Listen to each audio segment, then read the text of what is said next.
Hi, so today we are going to be talking about sugar cravings, this and food addiction basically. I mean, this is what the majority of us struggle with, and I think it's something that we really need to be aware of on so many different levels. Um, One of the principal reasons that we get those cravings is because our food is actually engineered by men and women in white coats in labs to make us want to keep coming back for more. So that's why it's not you, it's the way the chemicals have been, the sugar and the salt and the various other things that goes into processed food that makes us want to keep coming back for more. That's why it's very difficult to just eat one biscuit, one cookie, half a pack of crisps. There are not many people who eat an apple and think, oh, I love that so much, I need another apple. Oh, I love that so much, I need another apple. I love apples. I'm never going to sit and eat the whole bag of apples. But if I've got a sugar craving and there's a really nice box of chocolates, I might be tempted. So, one of the most important things to realize is that it's not a lack of willpower on your side. It's the fact that our processed food, is engineered to keep us coming back for more. And if you don't know this already, the way the food stimulates our brain, the reward system of our brain, so the dopamine that gets released by our bodies when we eat these high sugar, high salty foods, is the same area of the brain that registers when people snort cocaine. That's absolutely true, scientifically proven. So don't beat yourself up thinking you have no willpower. It's because the food is designed to keep you coming back for more. So what we need to do as part of optimal health and nutrition is to crowd out the bad food with the good food. And I'm not saying that you need to do that, as an immediate thing. You want to start to take immediate steps to do that crowding out. But you're not going to be today as somebody who has those sugar cravings at night and then tomorrow be eating 100% clean and wholesome food, because then it just becomes too onerous, and this has got to be done in baby steps. That your palate will eventually get used to whole food, and in actual fact you'll start to crave healthy food. The way I've done it is by crowding out the rubbish with the good stuff, and I can honestly and truly say now that I crave healthy food. I still get my weak moments, but they're few and far between. And if you put a big stodgy meal of something in front of me and something that's healthy and crisp and refreshing, I would choose the something that's healthy, crisp and refreshing, hands down, every single time, because it's just the way I've been programmed now to eat. And that's what we want for you too. So we're going to crowd out the bad stuff and replace it with wholesome, fresh food. Now, it's really interesting to know that, we are now in an obesity epidemic. Wherever you look, if you watch a film from the 1980s, everybody's skinny. If you watch a film from anything like 1990 onwards, we're getting consistently fatter. And in fact, the 1980s, they weren't healthy skinny, they were just thin skinny. That was the era of the supermodel, and those girls were seriously thin. We're looking for optimal health, so we're looking for good muscle tone, we're looking for good digestive health, and that involves having some muscle on your body. We don't want to be stick thin. That's not good for us either. But the reason the obesity epidemic started is in the 1950s. So in 1953, the first TV dinners became fashionable. And how many of you now eat your evening meal or your meal sat around the television?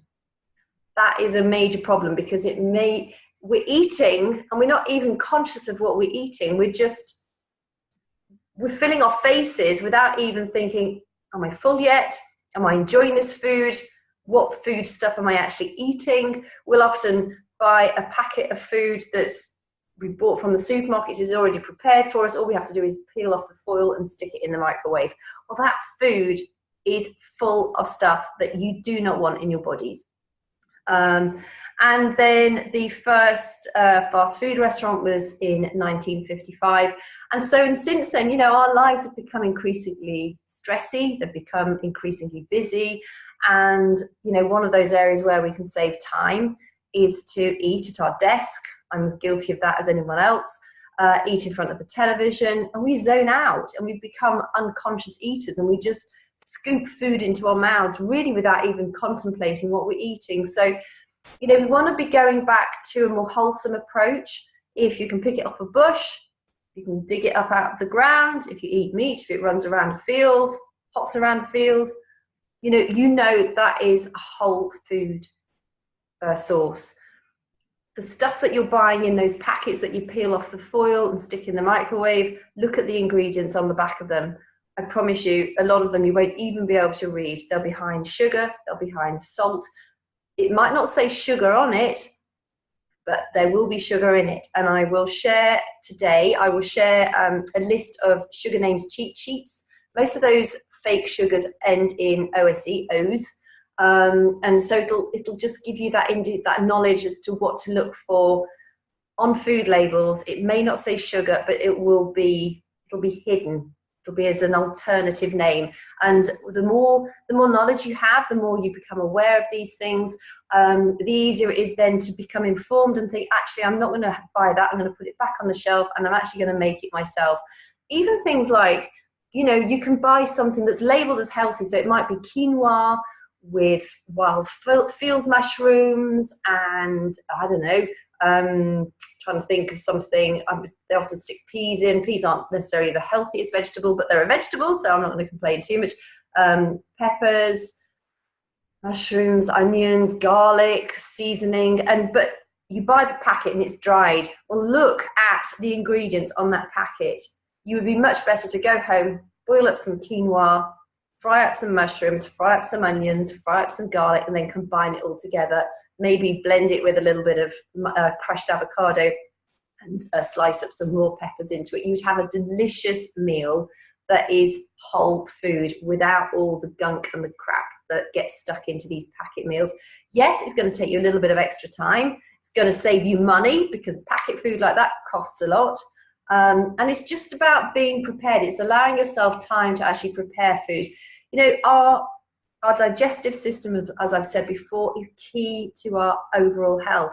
And so you kind of got to ask yourself, are you just going to keep grabbing packets off the shelves and know that you're not feeding your body properly, which then puts it into nutritional stress, which makes us release cortisol, which makes us hold on to fat, makes us sleep badly, which makes us create more cortisol, which makes us create more fat, which makes us sleep badly, and it's a vicious circle. And during those periods of bad sleep and stressful times, our bodies naturally reach for something that's probably sugary. It's a refined carb, because that's the way we're programmed. Our brains know that those foodstuffs offer us that quick fix. But that quick fix isn't what we need. That's why it's really important to get rid of, and I really mean it, get rid of the rubbish out of your cupboards. Don't keep the cookies there because you might want an occasional treat. Make yourself a healthy snack. You've got healthy snack recipes in the Optimal Health and Wellness document that I shared in our group. It's also in the files section. Check that out. I'm also going to be sharing a sugar cravings document, which has got links to all sorts of healthy recipes. And I've also added some recipes in the actual document itself. And there's a couple of healthy snack treats in there that you can create. They're all made with whole food, and they've got high fiber, they've got natural sugars. Raw natural sugar isn't the baddie. Obviously, you don't want to eat too much of that raw natural sugar, but it's the fake sugars, it's the processed foods which are causing a lot of the problems. You want high fiber in that sugar. So, you know, like one of the snacks includes dates. Dates are quite sugary, but because they're very high in fiber too, you've got slow release of that sugar into your bloodstream. So, you know, that offsets it. And I just want to show you something too, because a lot of healthy cereals, they'll be marketed as healthy for your heart. They'll be marketed as high in fiber. They'll be marketed as, you know, you need this for optimal living? Well, if you go to the cereals aisle of the supermarket, I promise you, you're going to struggle to find anything that really ticks the healthy box. And this porridge oats is what I eat for my breakfast most days when I'm having cereals. And I can tell you now, so the first 3 ingredients are what you want to look for on packets. And if sugar is in the first of those 3 ingredients, put it back on the shelf. This, it has got 1 ingredient in it, 100% rolled oats. So I know it's healthy. And then I go down and I have a look, carbohydrates of which are sugars, 1 gram.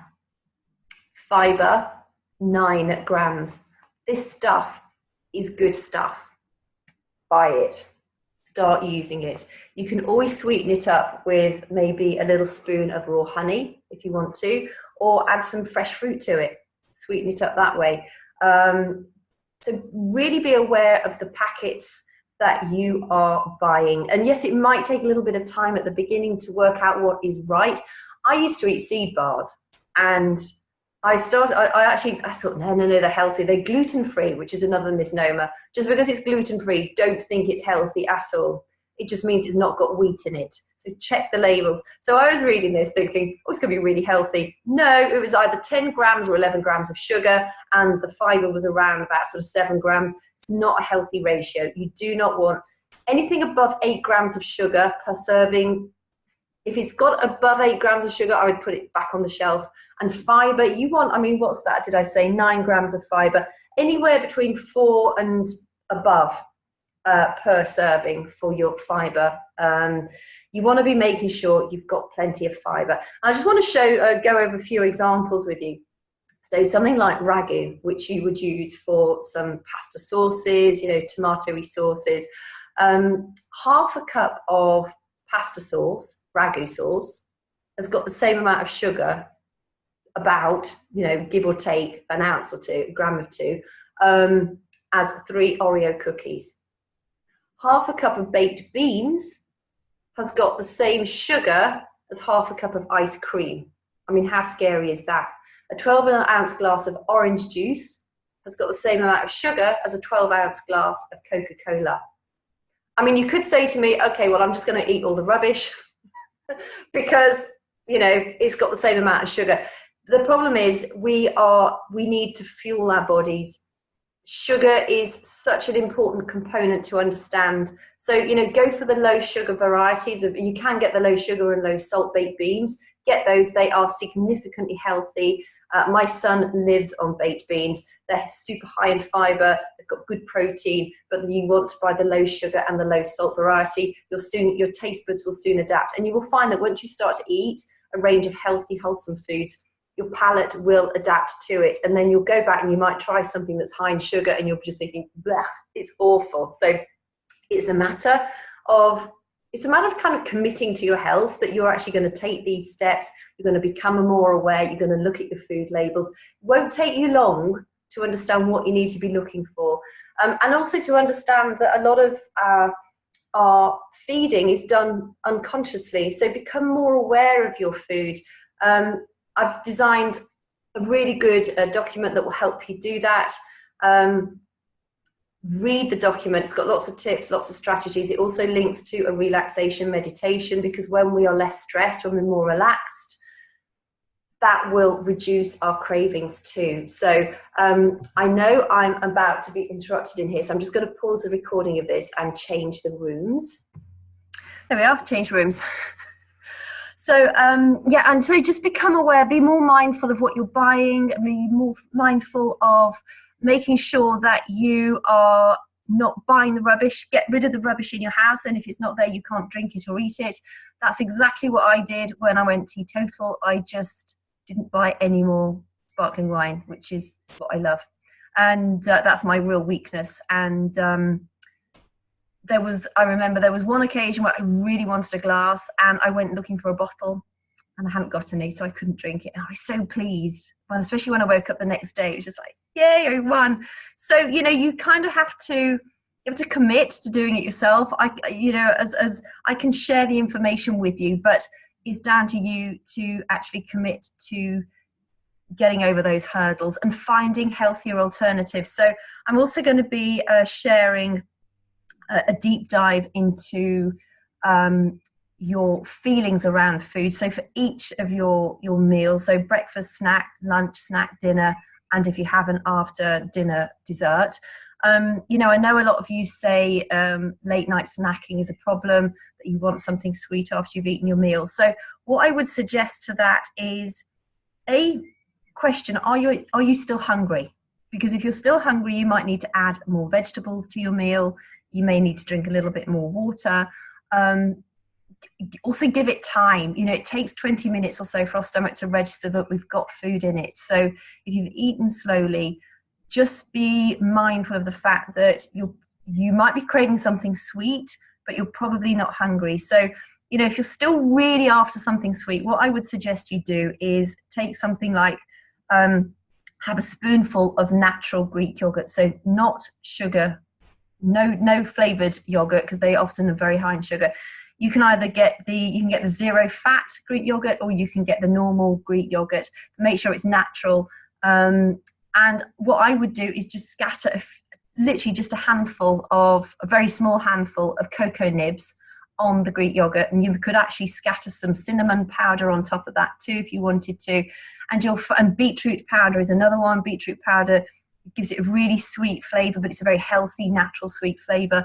And just have a small serving and have that, and then leave it. You know, then you will have given yourself a little bit of a sweetener, but it's a healthy way of doing it. And you're also giving yourself a load of antioxidants with the cacao nibs. They are super powerful, but don't overdo it. You know, don't sit down and have a huge bowl full of Greek yogurt with loads of chocolate shavings on top and things like that. Be aware that you're doing this for a reason, and it's a matter of sort of making small steps so that eventually, yeah, you kind of, you know, have occasional desserts, but just don't be doing it every single night. So it's a matter, you know, while you're getting into that state of being able to control those cravings, find a healthier alternative. Another really healthy one, although this is a little bit sweeter, is to puree up some banana, puree up some dates, add some cinnamon to it. I often add a dollop of Greek yogurt in it as well, and have that as like a gloopy dessert. And that's also really nice, but that is quite sweet. So I would certainly not have that more than, say, once or twice a week, and just have a really small portion of it. So, you know, be mindful of the fact that, yes, you are having these cravings, but you are going to need to take steps to get rid of them. And it's a matter of filling your body with wholesome food.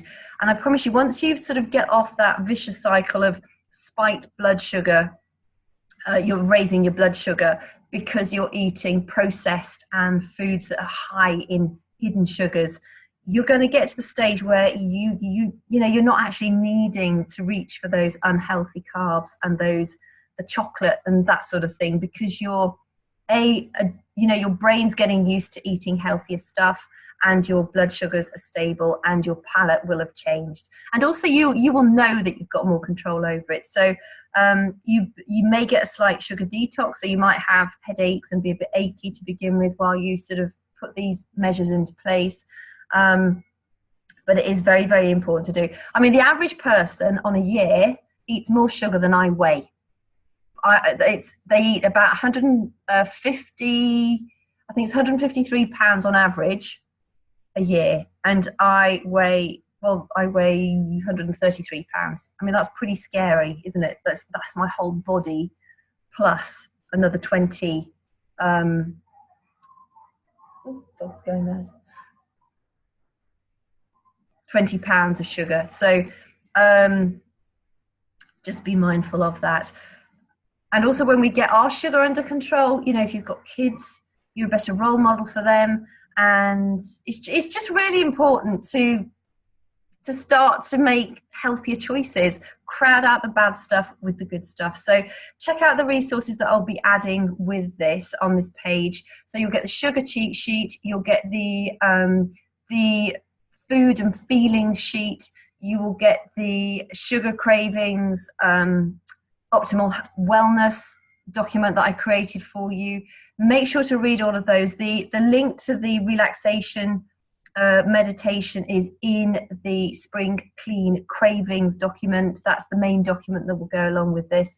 So make sure to have a look in that. There's loads of recipe links in there, as well as recipes physically in there too. So take a look at that information. I hope you find it really, really helpful. And then on Thursday, we'll be diving more into hormonal health and things that sort of affect our energy on a sort of more sort of holistic level. So if you've got any questions, any problems, please shout out and I'll be happy to answer them. And I will go and get this uploaded.